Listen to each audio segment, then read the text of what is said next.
Hi everyone, welcome to the Piano Keys. I'm so glad that you're here. In this video, I'm going to talk about 5 common mistakes that beginning pianists make.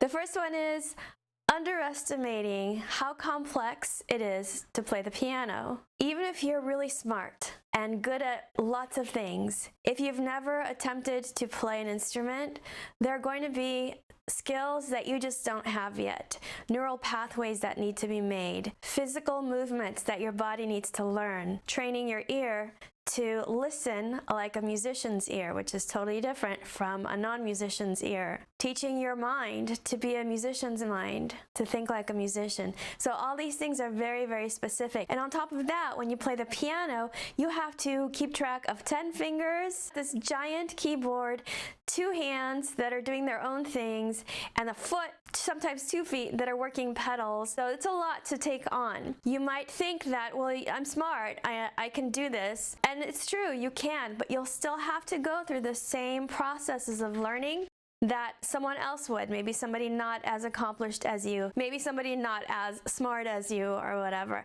Another person I used to know said something really, really stupid. He said, I see all these musicians and they're not as smart as I am. If they can do it, I can do it. Wow, that's really missing the point, okay? It's not about being smart or not smart. It's about deciding that you're going to learn and doing what it takes to accomplish your goal. Mistake number 2, trying to teach yourself how to play piano. So when you see a pianist playing and you can see their hands moving and their foot doing the pedal, you can see everything they're doing. I do this because you can't see everything they're doing. You see the outward signs of what's going on inside. You can't see the inside. So there are a lot of processes that are happening behind the scenes that you as an observer are not aware of. And so when you're trying to teach yourself how to play piano and you become frustrated and you think, I'm trying to do the same things I'm seeing somebody else do. Why is it not working for me? Maybe I'm just not meant to be a pianist. That's not at all it. It's because you're not understanding the processes behind what they're doing. Imagine if you're putting together a jigsaw puzzle of like 1,000 pieces, you know, those tiny pieces. And you're doing it in a dark room with 1 flashlight. And you kind of have an idea of the final picture, but you're not exactly sure what it is. And so you're looking at 1 piece at a time with your flashlight and trying to fit it here and there. It's going to be a very long and frustrating process. Whereas if you go and study with a qualified teacher, and I stress the word qualified, and not everybody who can play can actually teach. If you study with a qualified teacher, it's like they know what the puzzle is supposed to look like, and they can give you a brightly lit room and help you put that puzzle together. So it's a clunky analogy, but I hope you understand what I mean. You might think that, oh, I'll take a lesson every month or so, you know, I'll go home, I'll work on whatever I was taught, and then I'll come back when I've perfected it. That's actually really dangerous to do, and here's why. First of all, you're never going to perfect it, but also, if you go off just a little bit in the beginning of your practice of whatever that thing is, imagine if we're sending out a satellite into space, right? So I'm not a physicist. Not at all, not a scientist, but I do know that there are angles involved. There's geometry involved, right? So you have to send something off on a certain angle for it to end up in another place. If your angle is off by even 1 or 2 degrees, your satellite isn't going to end up where it's meant to go. And the further it goes, the more it goes off its intended trajectory. I can't say that word. But so like, let's say it started out like this and it just went off a little bit and now it's, look where it is. So that's how you're going to be when you're practicing at home on your own. You won't know that you're off, but you'll go further and further off, and then next thing you know, you go back for your lesson and your teacher is like shaking their heads because, oh my goodness, I wish you'd come back way before this so that I could have put you on the right path. I know this from experience. When students go away for the summer, or if they're really busy with their sports or whatever, and they come back a month later, and I'm just like, I wish that you had come to your lessons even if you hadn't practiced, because Now we have to go back and fix the mistakes that you made. What a waste of time. Mistake number 3, asking, how long does it take to learn to play the piano? That's like saying, how long does it take to get in shape? Well, define getting in shape. Do you want to lose weight? How much weight do you want to lose? Do you want to gain weight? Do you want to have a certain amount of muscle mass versus body fat? There are so many different ways to qualify that. So learning to play the piano is actually like a meaningless phrase. Do you want to be able to play a Chopin mazurka technically well and musically well? Do you want to be able to sight read most beginning pieces? Like, there's so many different ways you can qualify that, right? And then let's go back to like our getting in shape, right? So then you get in shape. What do you have to keep doing to stay in shape? At the very least, you'll have to keep doing whatever it took to get to that, right? So learning to play the piano, there's not an end point. Let's say that you've achieved your goal, you still have to keep practicing in order to just stay where you are. Don't ask, how long does it take to learn to play the piano? Or how long did it take you to learn to play that piece? People ask me that all the time. It took me my whole life. Everything I've learned until this point has helped me to learn that piece. So there's no answer to that.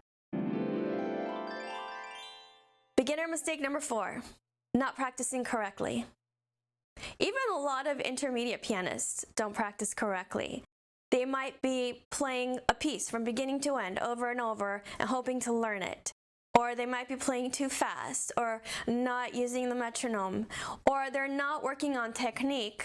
You're just learning songs that you like to play. When you don't work on technique and you just go for the songs that you want to play, you're going to come up against a wall. Because technique is the basis for everything.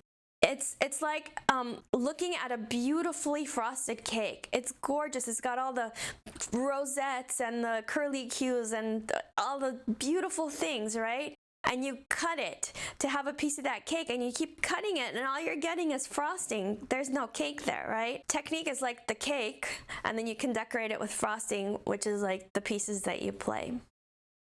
I like cake. Beginner mistake number 5. You're not going to like this one, but I'm going to tell you anyway.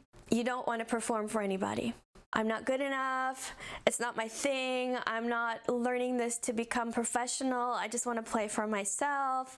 I'm not the kind of person who plays for other people. I'm very nervous. I'm very shy. Like, you name the excuse, I've heard it. I'm going to make a video on conquering stage fright. I know a little bit about that because I had stage fright for many years.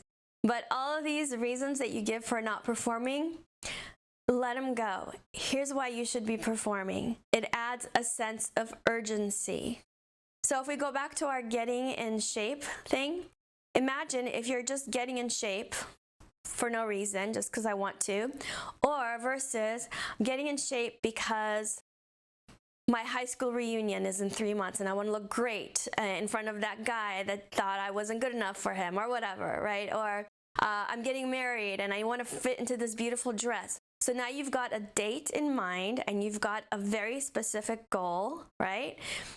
Now you're going to be working. You're going to go to the gym when you're tired. You're going to push away the junk food and go for the salad or whatever. So it's a sense of urgency. It adds high stakes to what you're doing. So you're going to want to practice more effectively. You're going to practice when you don't feel like it or push yourself a little bit. The other thing is it adds a milestone. So if you're just learning to play piano without any sort of goal in mind, it can get you can kind of get lost on what you're doing. Like, why are you playing? What's the point, right? A friend of mine and I were talking, and neither one of us has kids, don't want kids, but he was saying, like, he sees his brothers going through milestones with their kids, like the kids went to school, the kids did this, the kids did that, and then when you don't have kids, you don't have those sort of milestones. And I really couldn't relate to him because I do have milestones with performances that I do or projects that I'm working on. Not to say that he doesn't have these things going on also, but I kind of gave him a different perspective on life, right? So it's not just like what society's standards for milestones are, it's what we set for ourselves. So if you're working toward a performance and then you do that performance, you go through the stage fright, you play well or you don't play well or whatever, you've done something new in your life, which is play at that place for those people, maybe even one person. But you've done something and you've expanded yourself.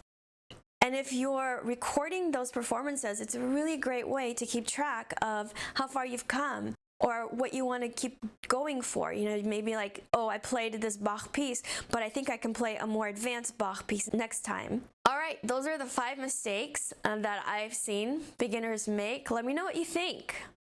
If you think I'm wrong, tell me. If you think I'm right, tell me. Find me on social media. Facebook, The Piano Keys. Instagram, The Piano Keys TPK. My website is thepianokeys.com. Check out Piano Bootcamp if you want to learn how to read music. I have a technique workshop coming up and you can sign up for it. It's going to be online. You do not have to be in my city to participate. I can help you with technique. If you've got good technique, you're able to play better pieces and enjoy them more. So pretty important. If you want to get information about the technique workshop, email me, thepianokeystpk@gmail.com. Keep practicing, have fun, and I'll see you soon. Bye.